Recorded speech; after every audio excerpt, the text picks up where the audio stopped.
you like to start with your introduction as well? Yeah, no, I appreciate it. Ayush and I met through Club PF, which is a membership club of community. Think of it as like the Equinox. Equinox is a really high end kind of luxury gym in the United States, and the whole idea of the club, and I'll give a background on myself in a second, is how do we get ourselves in better go to market fitness? Go to market from the B2B standpoint is at this massive inflection point. I think the pandemic was probably the thing that created a massive change that's underway right now when it comes to marketing and sales and CS in B2B space. So we built this club to teach the most in-demand skills, and Ayush is one of the first people to join it. We have about 140-ish members right now, 6 months old. And then part of that, I co-own a company called TAC. TAC is Club PF plus now the TAC Network. If you go to tacnetwork.com, we're trying to turn that into the HBO of B2B go-to-market, a media network with a lot of great content, stories, entertainment. That just launched last week. Very, very new, but you can subscribe to that. And then, yeah, we have this on-demand GTM service part of the business too, TAC GTM, which when I was a CMO, a VP of marketing for a long time, I realized that look, you can hire people full time. That's important. That's good. But oh, thanks, Divya.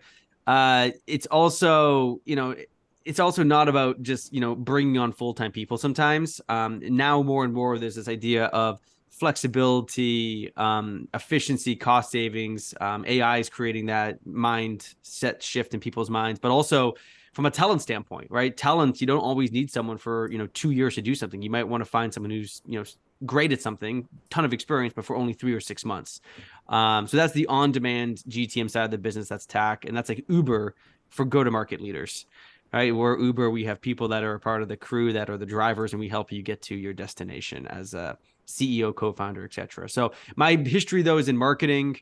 A lot of deep involvement at HubSpot. I was there for 9 years with the sales team partnership and with Brian and Dharmesh on teaching people the way to go to market for those first 10 to 15 years, between 2005 and 2020, the like 2020, it was really about like taking the opportunity the internet provided, kind of the second and third phase of the internet, and doing a lot with what HubSpot coined as inbound marketing. But the game of content has changed. It's shifted from search to now social. Do you go to search now to ask a lot of your questions? Soon that's going to shift to more conversational interfaces, all powered by AI. You're going to go to your friends and family more and more because you're on more and more social types of experiences in the digital spaces that we all, work and live in every day. So there's a shift happening. It's going from clicks to conversations. And this is the whole idea of people first go to market that we'll talk about here today. It's like, how do you shift from a company first go to market, where you're going to market as a brand and on your own, versus now there needs to be a mindset shift and a whole different approach because of so many different reasons. We'll unpack that. But that's just a kind of quick primer on who am I, and what am I doing today, and kind of at a high level what I believe in. Great. So, Mark, I have also prepared a list of questions to be asked so that we can make it more and more relevant for the audience here. So, can you elaborate on the core principles of people first approach and how it is different from the traditional marketing strategies per se?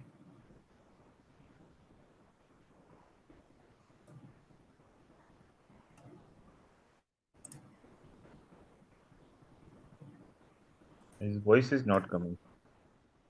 Oh, sorry, I was on Yeah, mute. Mark, I think, Let me just pull yeah, up the slides. Sorry, I was on mute, guys. Let me just drop this link. You guys can also get these slides. They're a free download on TAC's website, tacgtm.com. But this is at a high level what I was just kind of saying. There's been this massive inflection of things going on the last 2-3 years. And the old way of going to market from a B2B standpoint was, look, we're going to do it as a company. We're going to create a lot of what I call now brand spam, a lot of low quality content. It used to be like that wasn't the case, but things have changed, right? You focus on lead quantity. You would focus on capturing demand, a lot of transactional type of demand capture things you would do. And then you would do it on your own. You wouldn't do it in partnership with other people or companies. That's a company first model. The reason why that model doesn't work as well anymore is what's in the middle. Explosion of content. saturation of channels like you couldn't believe, and there's less new channels coming about as well, right? There's this idea of like more and more cookies going away. I think Google just announced yesterday that they're going to make that change to Chrome. Like they're going to get rid of cookies in Chrome. So good luck, folks, more on the marketing and sales side, right? Apple's already done it for email or will be doing it. Connection crisis, and this is the pandemic stuff, but the pandemic also led to more channel saturation and content explosion because more people went to the digital side of the life, right, versus the physical side. And then you have this convergence of AI happening. I left something off that is also impacting us, and who, at least in most of the world, which is the lack of free money now.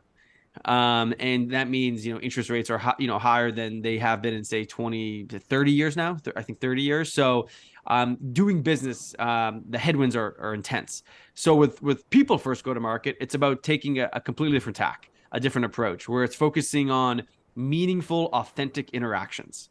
It's focusing on the quality of who you're trying to engage with and turn into a customer, not the quantity. It's focusing on first creating demand, doing things like this to build the relationship, build trust, create demand, then capture it, and then maybe convert it into an advocate that can help you go to market with your brand and business. But you got to first create it before you try to capture it. It's about using relationships to do all those things. And it's definitely very partnership centric. It's like, how do you partner with the right people, right communities, right brands, businesses, to actually go to market so you're not doing it on your own. So at a high level, Ayush and everyone, this is the way I see the world and the things that are shifting in it. And yeah, if you have any questions or thoughts on it, like, let me know.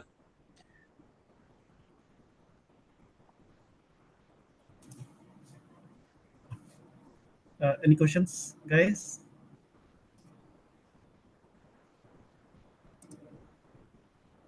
Okay. And I dropped the link Mark, to the slides too, just in the chat. If you guys want to see all the slides, we'll be going through a few of them today, but I just dropped the link in the chat too. Yeah, guys, please, you can download the sheet, the presentation on that link itself. And Mark, as you said, people first approach has its own advantages, and basically how I see it, as a matter of fact, over a period of last 3 decades, wherever the human touch starts going down, people started running from it. So it is a mix of human touch plus overcrowdedness, and that's where all the marketing channels have started getting saturated. People first is what few people have been doing it for quite some time, but now we know that it is becoming the need of an hour. But what do you think that how AI can assist in the people first approach, and have you seen any tangible uh, activities happening on that front? Amit, I mean, if for you have a me, question, you can also write it in the chat. yeah. Let me answer this question, and yeah, like you can chime in here in a second. For me, I've studied robotic process automation for a few years now, since like 2018. We studied it pretty heavily at Drift, RPA, and I think RPA is what's going to happen to B2B when it comes to AI. AI is like super early, right? We all know that it's at the hype cycle, right? Where it's going to plummet, right? But over time, what I think you'll see is all of these ways RPAs apply to all of these less front office facing experiences. Right now, RPA is more back office. What I mean by that is like supply chain optimization, right? Payroll, healthcare processing, et cetera, et cetera. RPA that will be applied to all the facets of B2B go to market. So think about event process automation, pipeline process automation, content process automation, community process automation. So to me, that's where I'm seeing AI more as like an assisting on the process side of things, less on like content creation. I think if you focus on using AI for content creation, I just don't agree with that. I personally don't use AI for any content creation. There's probably things that I use that have some AI built into it, but I'm not explicitly saying, hey, write this blog article for me. I will never do that. I'm like with Seth Godin on that. Like if I do that, I'm going to disclose it very up in front. This blog article was written with the help of AI. It did this much stuff. I think that's the only ethical way to do it. And it goes back to, again, like, who do you trust? And I think our way of interpreting trust is going to change, just like the way that the internet has allowed us to become creators, which has allowed us to move from a company first to a people first model. In B2C, it's been shifting, to your point, Ayush, for a little bit, because that's just who we are as people in the B2C space, right? But in B2B, we've had this fallacy of like, oh yeah, we need to use our brand as the thing that makes the market believe and trust us. When it's like, no, that's just a that's a foundation. It's an important bedrock for why people would actually want to potentially do business with you. It's like the foundation of a company, right? With a belief system and point of view and story. We can get into all that, but the brand itself is just a means to an end, if you will, to some degree. So I really think that AI is going to help with a lot of process stuff, and yeah, sure, will it help with other things? Right now, the process stuff it's helping with isn't that great. I haven't found anything that really makes me go, whoa. At least front office, the front office stuff that I've seen, like, yeah, do better outbound emails. Like, give me a break. I get between my two email accounts, I get no exaggeration, 40 to 50 crap emails a day, and most go to spam. And that's just hurting your reputation. Like, you don't want to do that. Like, your reputation is pretty much everything in life. Don't be foolish with your reputation. And that goes also back to this idea of people first versus company first. So I'll leave it at that. Happy to answer more questions. By no means I'm an expert at AI. The place you should turn to for AI stuff when it comes to at least marketing and go to market is the Marketing AI Institute. It's run by this awesome person named Paul Reitzer. He and I have known each other for a long time. He was the first HubSpot partner ever back in 2007. He's now created the Marketing AI Institute, and I would say it's the de facto place to learn about AI and what's going on when it comes to B2B go-to-market. But yeah, that's my take. Nice. And I think quickly, Amit and Nidhi has asked two questions. Would you like to address that in next couple of minutes? Yeah. I have 50 plus active customers and how to be in touch with them all better for. That's a tough question to answer broadly for the group. I mean, look, so I'll do this quick plug. Like, if you want to learn more about how to do the stuff I'm talking about and want to get some one-to-one time with me or Nick, like, you can join Club PF. You can message me on LinkedIn. I think that question, unless you want to specify it more, it seems a little like maybe too specific, and I want to keep it kind of high level too for the group. But if you want to clarify it, that would help me as well. And then how to create demands and what's the probability of duration for maturing the same. It depends, right? Like, I need to know, like, who's your audience, what do you sell, what problems. That's kind of broad for me to help to answer. I will say this though, like, minimal viable audience is something I think a lot about. So you have minimal viable product, right? We probably heard about that, but what's your minimal viable audience that you need to think about in terms of content fit, product fit, event fit? And again, it's not saying like that's like product market fit. No. It's just like, what do I need? How many people do I need to start building up momentum? And I almost think of this idea of design partners. Design partners is this kind of newish term that you partner with 20, 30, maybe more people, maybe it's 50 people, Amit, to your point, and you work with them to help design something. And this could be content, this could be product, this could be an event, this could be community. Mostly it's been focused on the idea of like product design partners. But I think more and more what I'm seeing and what I did with Club PF early on, and Ayush was part of this, is you have partners who help you bring to life this idea, refine it, think about it, figure it out, and then you start to scale it once you have that signal that you might want to start to invest a bit more to eventually maybe go into a phase of go-to-market fit after you find like that product market fit. But to me, before product market fit, it's about finding minimal viable audience and using design partners to help you do that. So, Mark, again, when we speak about implementing people first approach, what are the common challenges that you have seen companies and founders face when they have to take a decision of moving from traditional strategies which they are implementing now to the people first mindset? Because it's all about having the right mindset with people first strategy. Yeah, you're right. So It's what like are a the philosophy. challenges? Yeah, you have to believe in it, right? You have to believe that first you need to change. There's a better way. It's also people first. It has to be rooted kind of in your culture. So we've actually created, let me pull this back up, 6 different principles, if you will, for what it means to be people first. And ironically, we spelled them as people. So let me pull my screen back up though. Share this really quick.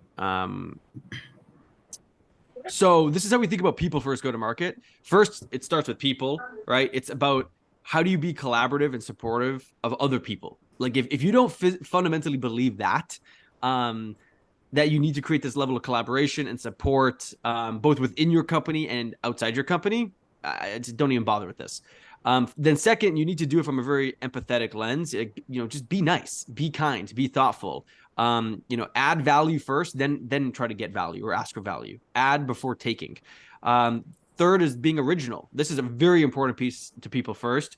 I think the more that you can show your authentic self, the more that people are gonna first is gonna differentiate you, and second, which is critically important in the context of business today, and second, it's going to help you with number one and number two, people and empathy, and then presence. Like this to me is super important, right? Like, can a company have presence in a market? Yeah, a brand company, sure, but like it's not a living organism, right? Like, to be in the moment and to be listening to your customers, to those design partners, to your buyers, like you have to like live in the moment of life, and that's a fundamentally different thing than AI can't like live in the moment. Like it doesn't care about that, at least right now. So presence is a really important piece of this. Learning is super important. I think learning is like foundational to life. It's how people have become, I guess you could say not just people, but how humans on the earth have hopefully made the right progress over, thousands and thousands of years, tens of thousands of years, like through learning, be the student, be the teacher. And when it comes to like going to market in a people first way, educating and teaching people is very core to that approach. And then experience, right? You're memorable. Like if you're not memorable, it's just going to cost you more to be memorable. So how do you be memorable? It's a lot of the stuff at the top of this list, right? People, empathy, originality, presence, learning. So to me, it's first, you got to believe in it.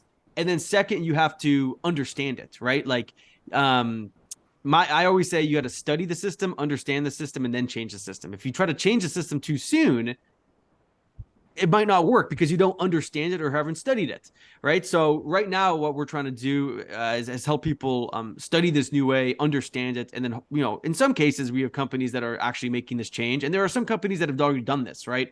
A good tech example that just went public, a public company happened about a month or two ago is Klaviyo. Klaviyo is running people first go to market in a very significant at scale way, right? They're a $500 million revenue company.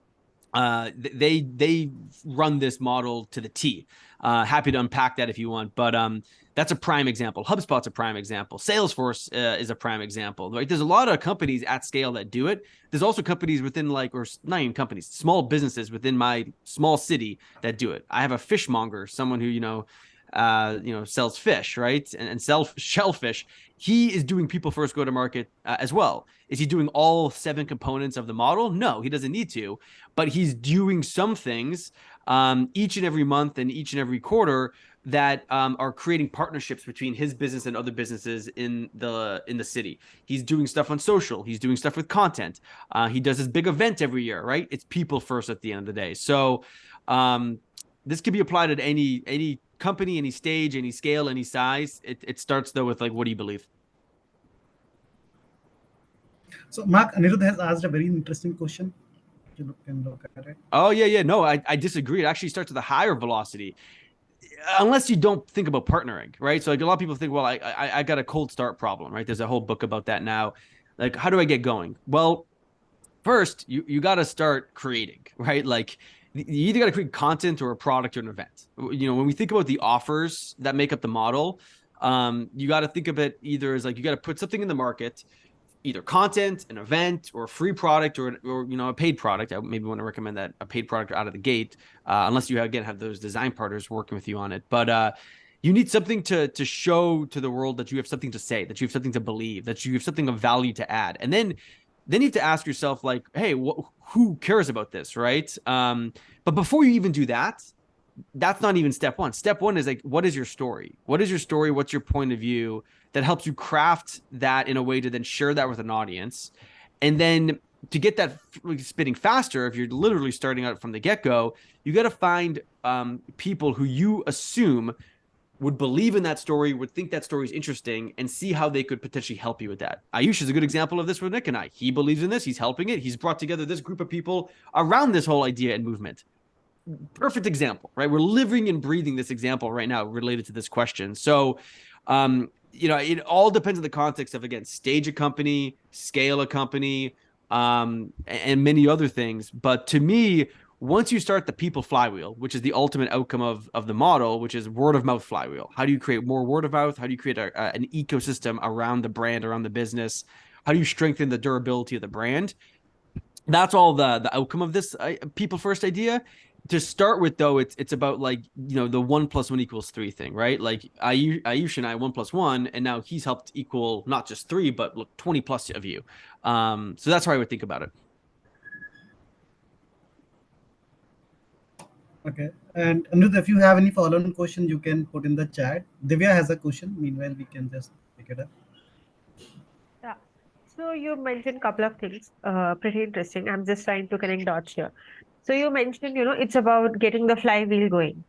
And in physical businesses, the easier bit is that even if you are seeing people in the passing and you just nod your head towards them, you still have that recall, that that sense of connection, because you are in very, so you share spaces, and it's very easy to share spaces in online spaces, say B2C or D2C. The surface area is bigger, so even if you have very few people sort of engaging with whatever value you are adding, there is still enough visibility, there is enough value, even if most people are lurkers. But in B2B space, there are not a lot of people involved. The initial time when you're starting, when you're not at a Salesforce or HubSpot scale, you have very few people whom you have to target, with whom you need to interact. But at the same time, these people, since the organizations are running at a much larger scale, you cannot expect them to devote that much of time, even if you are adding a lot of value. So, what I'm trying to ask here is, how do you bring all of it together, all these moving components, to get the flywheel going in very early stages? Yeah, I mean, to me, so let me just pull this back up. Like, you might have to do some transactional things, like some paid media. Like Nick and I are doing some, paid media. But like, here's an example of how we're doing that. We're doing I forget the exact name, but like LinkedIn creator ads, basically. Like, it's an ad of one of my posts coming from a person, not the brand. I would never do a brand ad ever if I was using LinkedIn, right? Like, from a company standpoint, I would only focus on people first ads, right? So that's an example of like how you can get it spinning. Let me just pull up the image so everyone knows what we're talking about. Again, this is in the deck, the link I shared.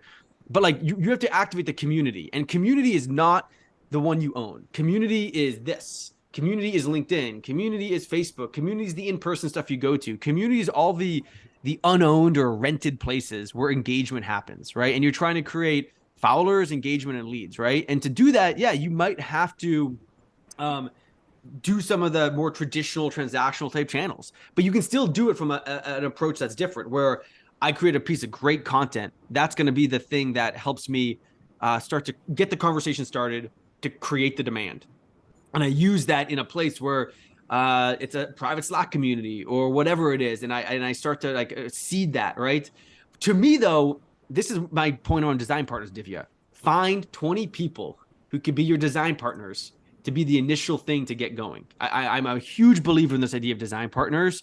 And that's what we did with People First Go to Market when I had the idea for it about a year ago. It was almost exactly a year ago is when I coined the term People First Go to Market. And I started to just use my small network of people to talk about it. And look, like if it's super cold start, I mean, then that's a whole different discussion and question. But I think your question can be also answered in some of the stuff we talk about in the club. But like, look, is it like everyone should take the same approach? Probably not. I will say it all starts though with your story. What is your story and point of view that you want to bring into the market, right? So if you look about like the 8 steps we've defined here, this is how we think about the 8 steps of how to get started. So if you haven't done number 1, I would focus back on number 1, and then number 2 is think about that as design partners, right? So yeah. Thanks. This was helpful. Yeah. Yeah, you're welcome. So, Mark, many of us here must be having these questions, which because if I would look at my journey, which I was having 3 or 4 years ago, for an early stage startup with limited resources, how can they start people first approach? Because it seems like for most of the people whom I interact normally, they feel that it's a lot of investment, certainly. because you have to invest in resources, you have to create content, you have to then do a reach out, and then you have to wait for certain time. So how can they kickstart this people first GTM with a limited set of resources at hand? I mean, I think it's on this slide right here, right? And I would push back on the question. So what's the alternative? Yeah, you are right. No, we can Because the debate it. alternative. Yeah, what's the alternative Okay, though? so take my example. When I was bootstrapping my startup, again I was into B2B space. So for me, I created a hypothesis. I talked to my network.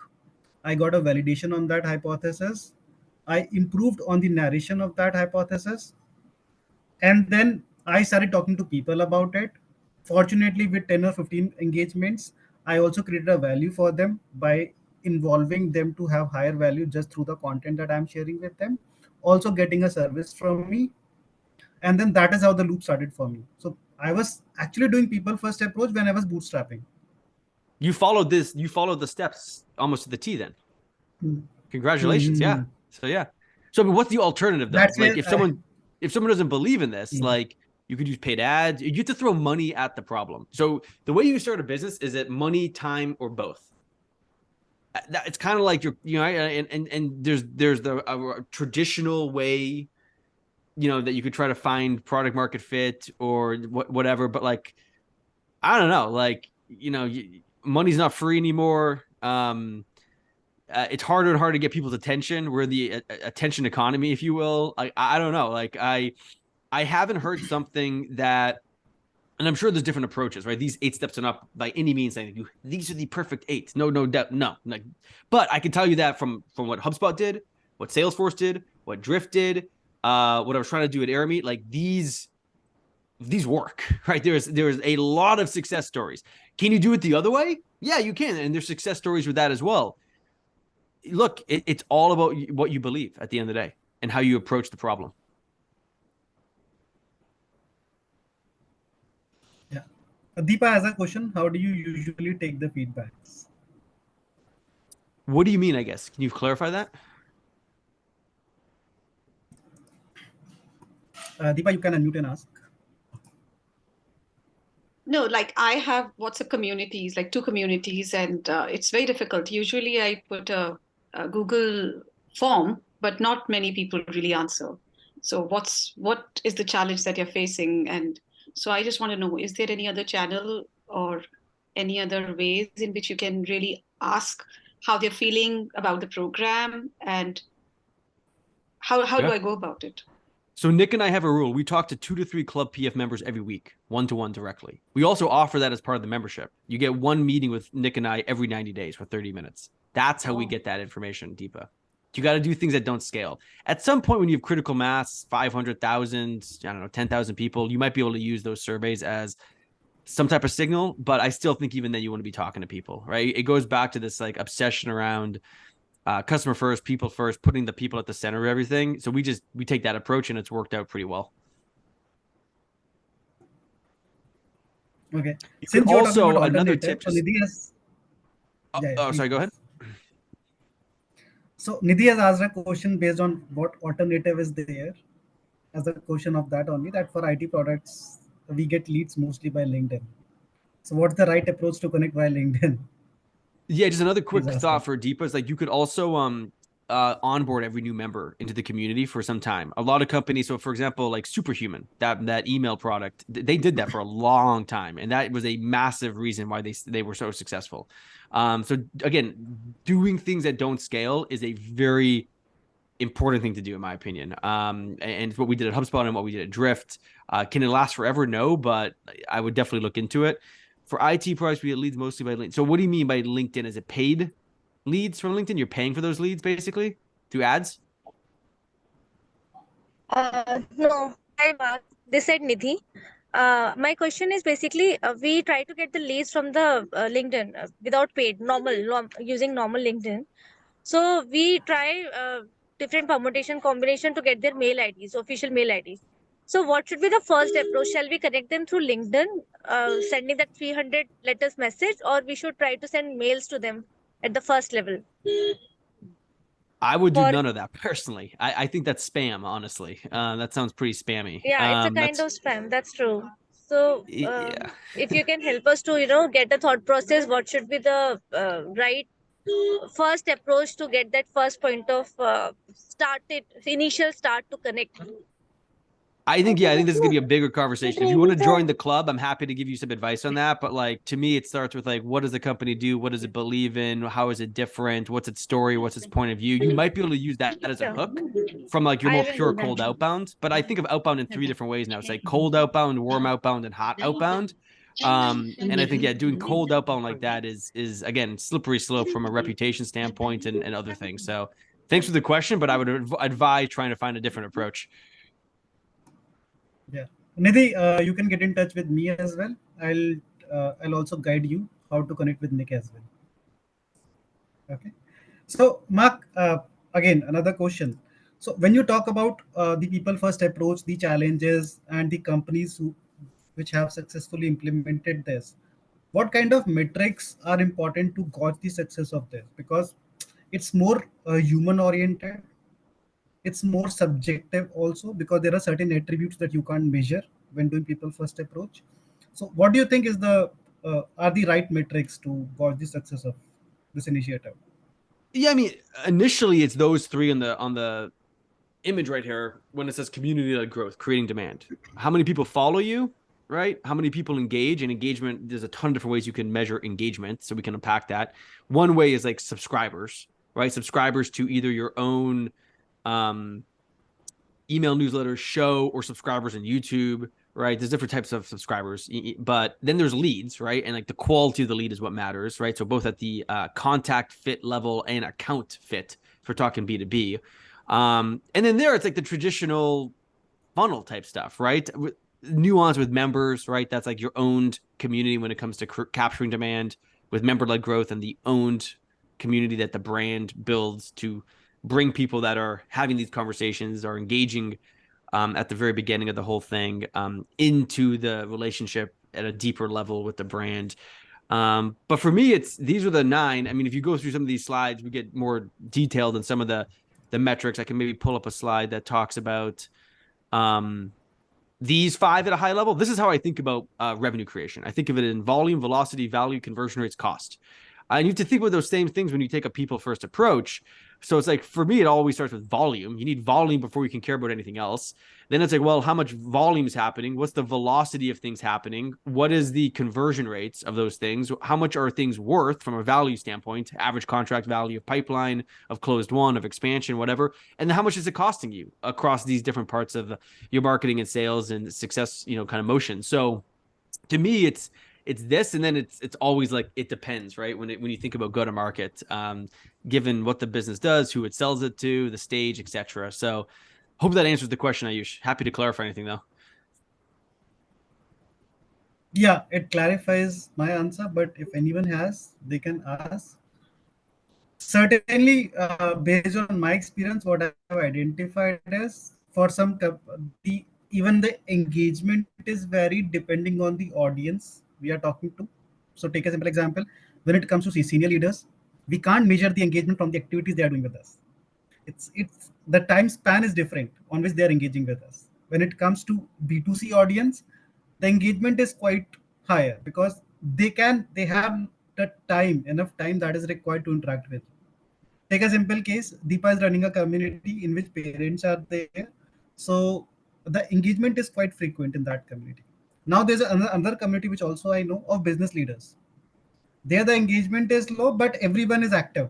If you look at the read receipts, if you look at the kind of messages that people are actively looking at it, it's highly engaging. But one-on-one engagement is not happening.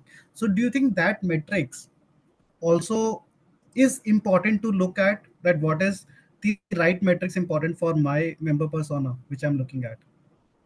Well, I think that's all engagement, in my opinion. It all depends on how you define engagement, right? Both things you said are engagement. So then it's just like what do you classify as engagement, and is it at the contact person level or at the account level? Right. One thing from a B2B standpoint that I recommend a lot of folks move to is what I would call a marketing qualified account, or just a qualified account. And then looking at these signals of engagement which could be anything from a website visit or an explicit conversion, signal, whatever. But like an engagement signal within the broader community of them like subscribing to your YouTube page or whatever if you have one. To me, it's all about like what are the things that you can measure to learn from that then help you validate the assumption that if people do this, the likelihood of them doing the next thing stays equal or goes up. And so for me, when it's early on, you're just playing with a lot of different assumptions in terms of what good engagement and how much engagement and how you need to convert someone into a customer ultimately, right? Like and from a tracking standpoint, it's getting harder and harder. That's why, again, like people first or self-reported attribution is something you should all set up on your at least your bottom of the funnel landing pages and offers, right? Because you're not gonna you cannot trust the data at all anymore. It's never 100% accurate anymore. And if you only use software, first attribution, software-based attribution, and you're not doing stuff with self-reported people first, you're missing out a whole set of insights that will help you better understand what are the right engagement or signals to pay attention to or places to be to create and capture that demand. So I think it's a hard question to answer given I don't have like an exact example or context, but generally it's engagement, it's pipeline, it's revenue, and it's advocacy. Those are the 4 buckets I put everything in. And if you want to take out engagement, because you could say, well, engagement, kind of spans all of that. Then to me, it's pipeline, revenue, and advocacy. A business can't survive without pipeline because that's lifeblood for revenue, and revenue, to create more efficient revenue, you have to have advocacy, because advocacy to me is like the truest probably, or purest maybe purest form of product market fit. Yeah, you can look at the numbers, you can look at leading indicators of retention, you can do all these things. The purest form of probably product market fit is advocacy. And Mark, I have been brainstorming for quite some time on the community partnerships that one can build, because the entire model is not about building your member communities, but also just like LinkedIn is a community. Like similarly, there are Slack communities, Discord communities, and WhatsApp communities. LinkedIn is not a community. Whether it's a community of. Sorry to interrupt you, but LinkedIn is not a community in my opinion. No. Okay, so I'll take other examples. So Slack has a lot of communities, Discord has a lot of communities, WhatsApp has a lot of communities. My point is, when I speak with people, the point also emerges about how can we partner with the existing communities to also create our influence there, so that people can also flock to us, right? The point becomes how to attribute it, because you have to be the community admin to attribute it. But let's say if you're a member in a Slack community and you have to look at the attributes, that how much influence you are able to make with the activity that you are doing in some other community. Do you have any thoughts on that? I mean, why are we so obsessed with measuring everything? I mean, I don't know. It's you're not gonna be able to measure everything, right? I mean, yeah, sure. The famous quote, Peter Drucker, I think, what gets measured gets managed. I mean, if that's the philosophy of the company, that's the philosophy of the company and or your team, right? It comes down to what you believe, right? And if you believe in this way or this other way, or if you have a more open mind, like it's going to dictate your actions, right? So look, self-reported attribution, we just talked about that. Maybe if you could create a really strong partnership at a strategic level with those communities, you can maybe get access to data like that. But like it starts, like, who cares about that? And all that I care about is how am I representing myself and the brand / product in those places in the best possible way, where I'm adding value to the people in that community versus trying to ask for too much value. That's what I care about. If that happens, reciprocity should take hold. Reciprocity should just be the thing that then happens. You kind of have to trust the process almost. No, because I have seen the results firsthand myself. When I am sharing about the startup GTM newsletter, which I am writing, I'm sharing across everywhere. And that's where I'm seeing I'm getting attention from people across the globe. 50% Indian, 50% global audience. But the point is, when I suggest, or when I suggest to someone or someone comes to me that can we also do this, the point becomes how can you create a system which would create visibility for other stakeholders as well. That is where I asked this question. Yeah, I don't know. I mean, that's it's a big question, and I don't think we're going to solve it today. Yeah, that's what actually I have also come out as a conclusion. So guys, if you have any questions, you can please ask.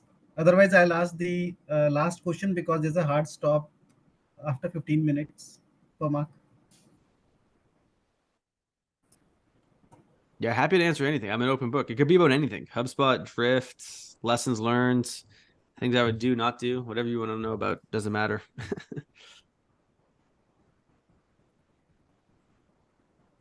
Anirudh, Andy, Deepa, Ajay. I guess my only questions are is I'm just setting up my own consultancy, so looking to get out there. I've been doing some blogs and pushing the content.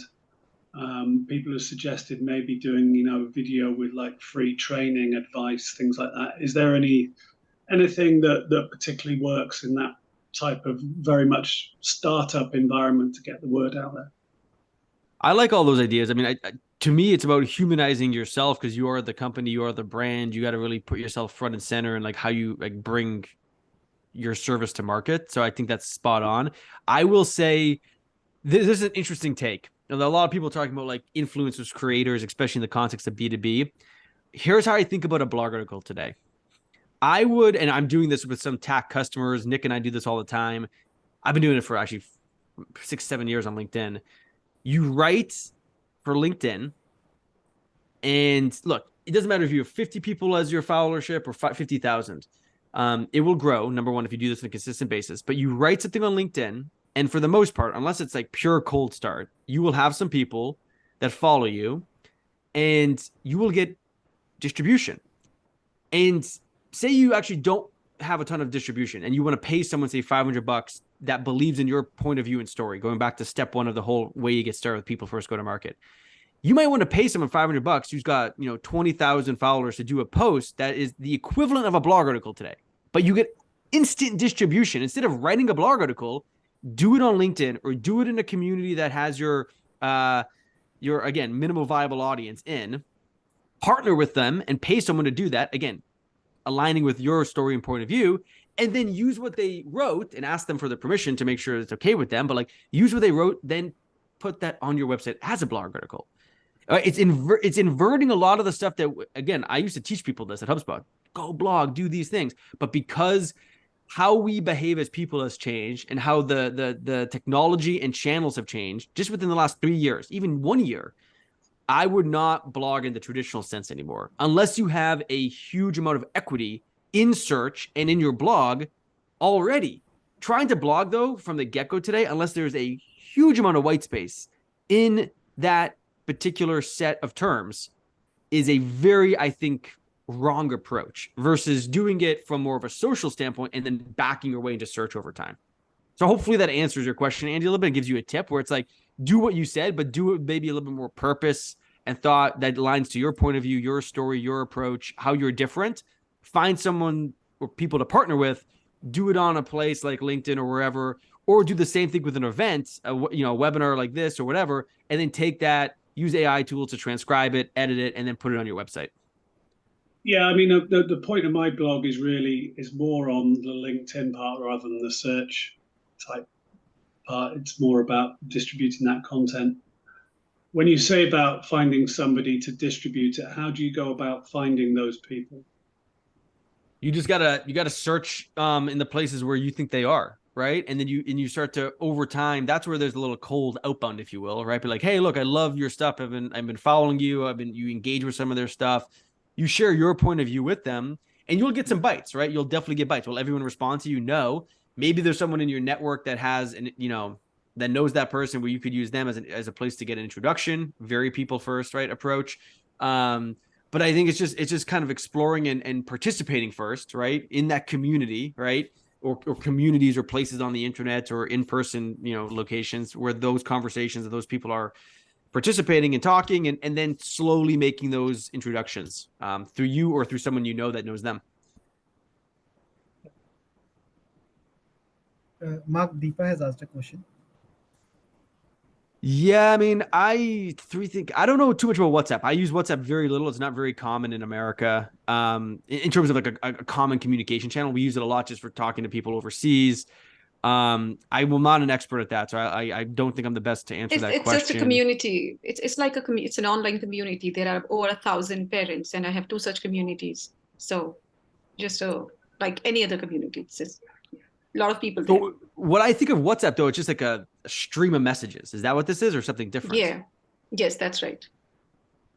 Yeah, I don't know. It seems like very like to me. I couldn't even keep. How do you organize that? Like, 'cause it's just like it's a time-based stream, isn't it?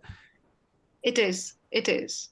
Yeah, I don't know. I do not have good suggestions there. I'm sure. Sorry, I've never done anything with WhatsApp in terms of community building. I use it maybe once a month, so I apologize. Okay. I don't know. So if you okay, so I do have over 4,000 people on one of the Facebook pages, this community on WhatsApp, and maybe a 1,500 odd people on Insta and all. So where should I be concentrating more? Personally, what I would do with all that is I would create your own community. I would create your own community using some type of service to bring those people into a place that you have much more control over. You'll still be beholden to something or someone like a circle, like a Mighty Networks or whatever. But I would create a membership experience for all those people. You have the top of the funnel. You've created the demand in all these different places that you just mentioned. Now it's about capturing that, turning them into members, and then maybe selling them more services or products or whatever. Okay, turning them into members. How? Sorry, like paid something? Yeah, or... we teach this in the club. Yeah, I mean, I can't. Yeah, we have a whole set of courses and curriculum on how to do this, but yeah, you can do it as free members or paid members or both. It's completely up to you. You could do either. Yeah.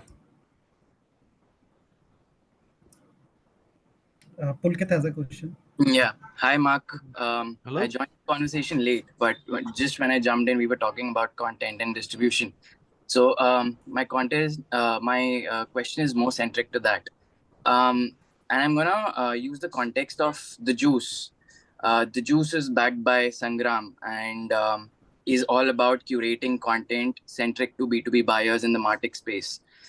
What do you think of certain platforms which are building experiences which are more about content curation, not about and content syndication, and not just about creating new fresh content, as you just talked about, that if you're just creating content, go out on LinkedIn and post and then kind of convert it into a blog post. So what about content syndication curation? Because there's already so much content out there. How do you see some future there? Do you see a trend kind of coming in there? I mean, I like it. Look, we're a juice customer. TAC is a juice customer. So I know Jonathan well. He's the CEO. So yeah, I like the juice. Still early days. They're still trying to figure out, like, I think true product market fit.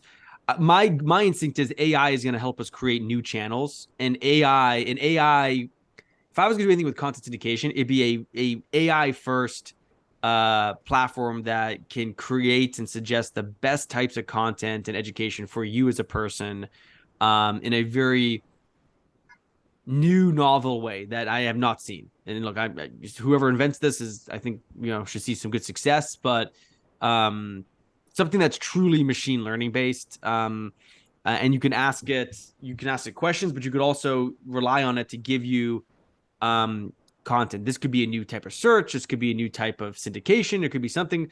That's to me where my head goes with that.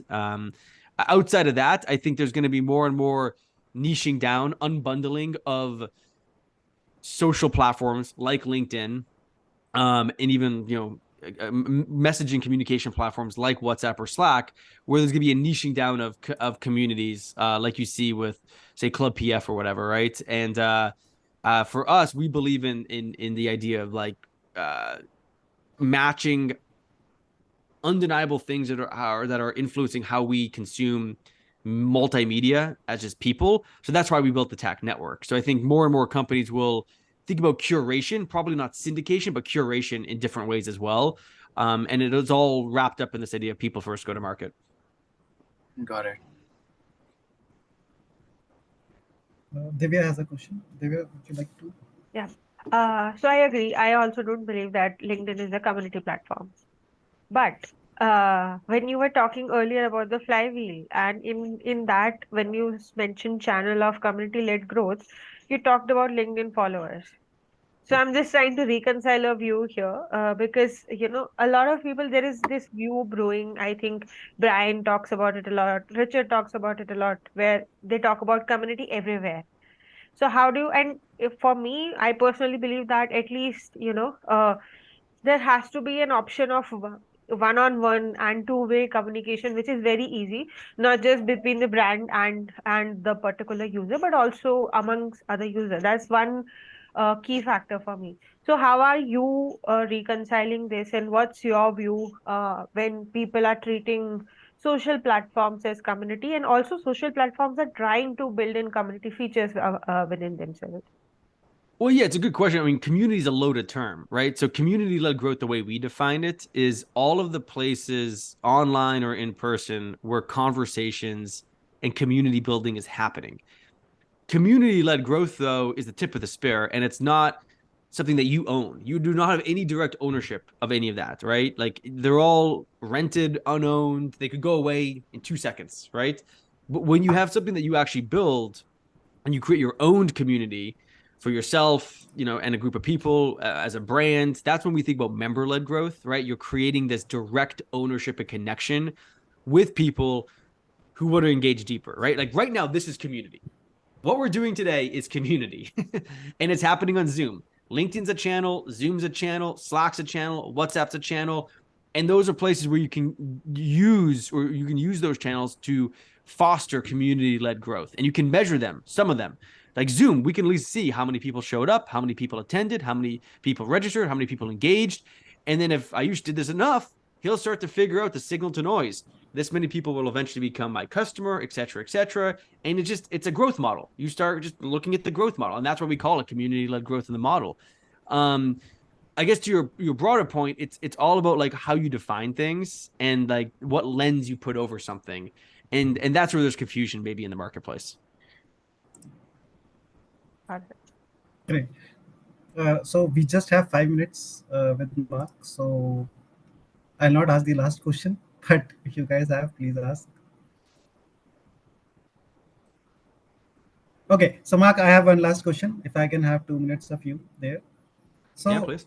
when I discuss about people, community-led growth, people-first approach, I always suggest that either a founder or the person who's going to be the face of building that community around himself, you call it spark, right? Someone has to trigger that spark around a brand or around himself, that he's a thought leader, because that's what would attract people, because you have to teach them something. So is it essential for the founder of the company to be that thought leader, or a CMO to be a thought leader, or even if he or she is not a domain expert, he or she can partner with other guys who are already a thought leader and involve them in the mission? What do you think? Yeah, I think, yeah, definitely. Yeah. I mean, that's yeah. Because for an example, I was talking to someone who was trying to do fintech in US, but not having the fintech experience because they are core software developers. But the point is how to trigger that people first approach, because no one knows how to find that spark. So what do you think are the ways to initiate people first initiatives there, because no one has that spark? I mean, it's a tough question to answer in 2 minutes. I think it goes back to like what you believe, right? And yeah, I'm happy to talk to you about this later, but I sometimes it's just not going to work. I think Sometimes Pankaj has a question, so we can address Pankaj's question then. Pankaj, we have 2 minutes. Yeah, I won't take that much. Hey, Mark, thanks. It was quite brilliant what you showed us. It's pretty perspective driven. I like how your conversation flew. Thank you. Really appreciate you doing this. I have a very, very simple question, right? And it's an extension of what Ayush was just talking about. I have this brand of mine from last decade, right? And I've built a lot of my GTM strategies around me, my personal brand, my personal persona, right? But we're a very big team size and one of the large firms in the country. One thing that I really struggle in my future go-to-market strategy is how unique can I be in terms of making my next marketing decisions. I kind of do almost everything that is professionally required for my company. For example, I go from writing great knowledgeable posts on LinkedIn to creating podcasts, creating blogs, running an email sheet and stuff like that. But one thing that I truly struggle with is network management, right? So I work and engage with a lot of people. So how do you think would be one of the best strategies that you can apply for making a great network management for a company who has a great brand value, has been around for some time, and they interact and work with a lot of companies? If that comes into your scope, please let me know. What is, yeah, I mean, again, we have a minute left. Like, what do you mean by network management? So for example, if I'm an investment banker that works with startups, so I have a pool of companies on the left-hand side from the supply side and a pool of people that I work with on the demand side, right? So the companies that I get, and I act as an investment banker in between. So what the major thing that I struggle with is keeping up to date. I keep increasing my network, but I keep also decreasing people that I'm not constantly in touch with. So community was one of the processes somebody was talking about, but what would be your strategy for something that I can manage on? I think you just need a CRM. You either need to use like Airtable, HubSpot, one of these personal CRMs, maybe something like ComSor, Bronto from ComSor. Like you need some way to manage it. So then like you create activities, tasks, etc. for yourself. That's what I've done in the past. You need like a system. Does this mean that a constant communication with everyone would always be the key to keep them in understanding of yes? No, I mean, I don't know. That's, yeah, I think it's too much for me to unpack probably right now alone. But if you want to like join the club, and like I'm happy to chime in. Sorry, it's a big question. It to you, and if you have something around it, that'd be great. We can connect otherwise. Yeah, cool. So, Ayush, thank you for having so me. much, This has been Mark, great. Yeah, for it's your so much time, fun. and yeah, it was fun. Thank you so much. Yeah, take care, everyone. See you in the club, maybe. Bye. Yeah. Bye, Mark. Bye. Yeah, guys, if you have any questions, I can answer.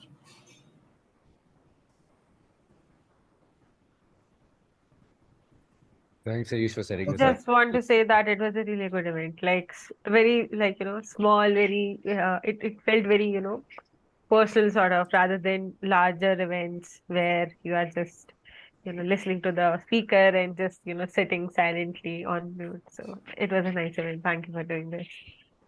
Now, do attend the Thursdays one as well with Jared. Yes. And Yes. I think it would also be insightful from someone who is managing a community of 40,000 professionals. Oh yeah, that would be great. Yep. So Yeah. they use different perspective altogether. Yeah. Sure. Yeah, Atul, I'll send a recording of this event. Cool. All right. Good night, everyone. Bye. Yeah, thank you so much. Thank you. Good night. Good night, everyone. Bye.